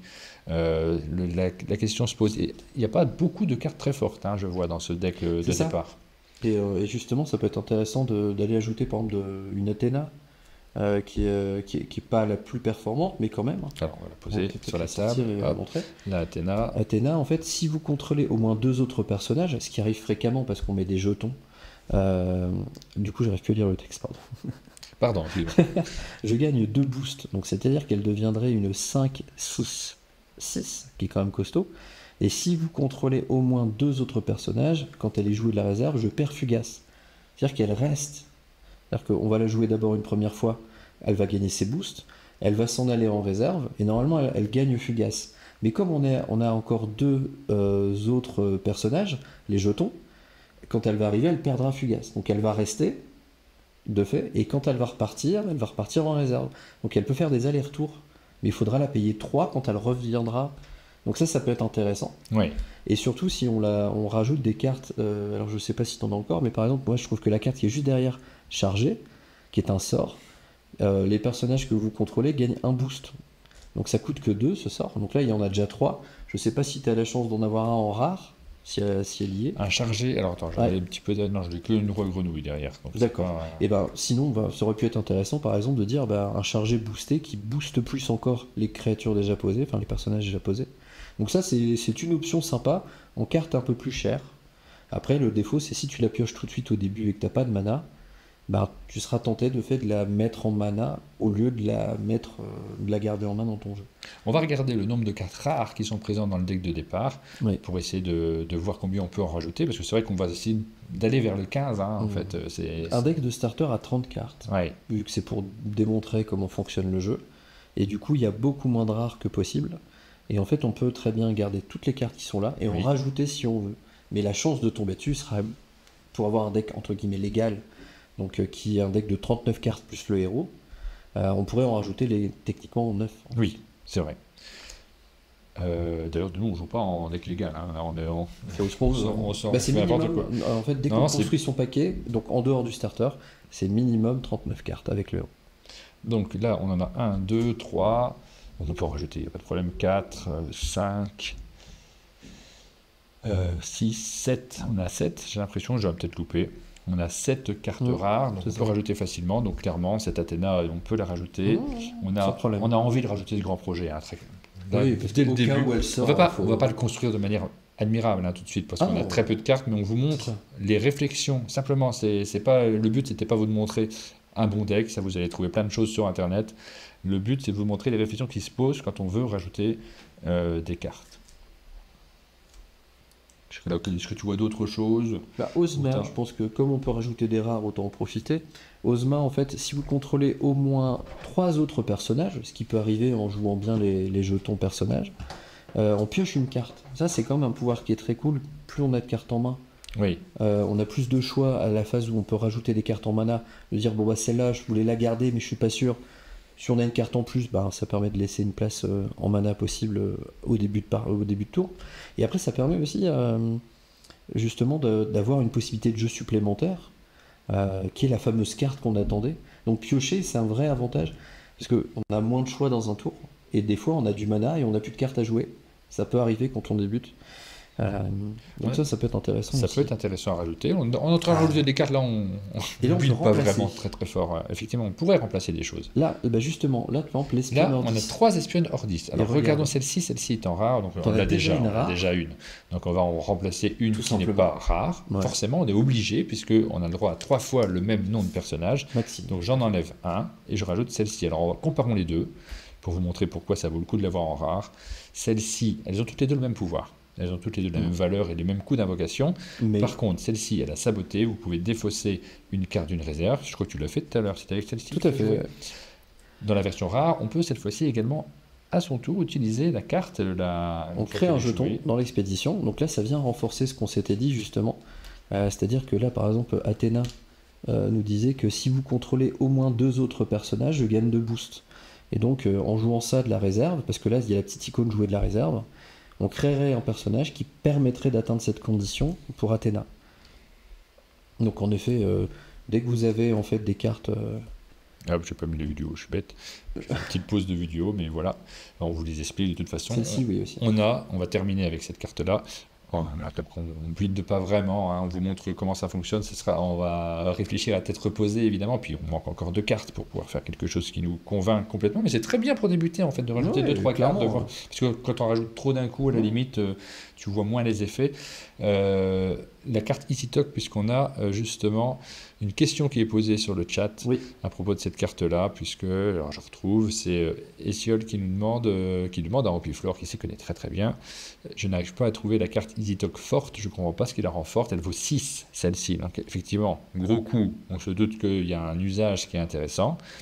Elle a une valeur de 4-4-4, c'est déjà pas mal quand même, 4-4-4. Hein, tu les auras rarement, ces valeurs-là, à moins de 3 ou 4 de mana.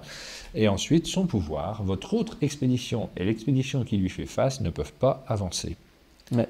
Alors pourquoi c'est costaud? Tout simplement, ça permet de faire un statu quo sur une des 2 expéditions. Celle qu'on va pas jouer, parce que c'est l'autre expédition. On va la jouer dans une des 2 expéditions, donc elle aura une force qui est assez élevée, 4-4-4, donc a priori celle-ci, on a de bonnes chances de la gagner, et l'autre, on s'en fiche. Parce qu'il ne va pas avancer quoi qu'il se passe. Tout à fait. Et donc, on a moyen de l'enlever du terrain en plus.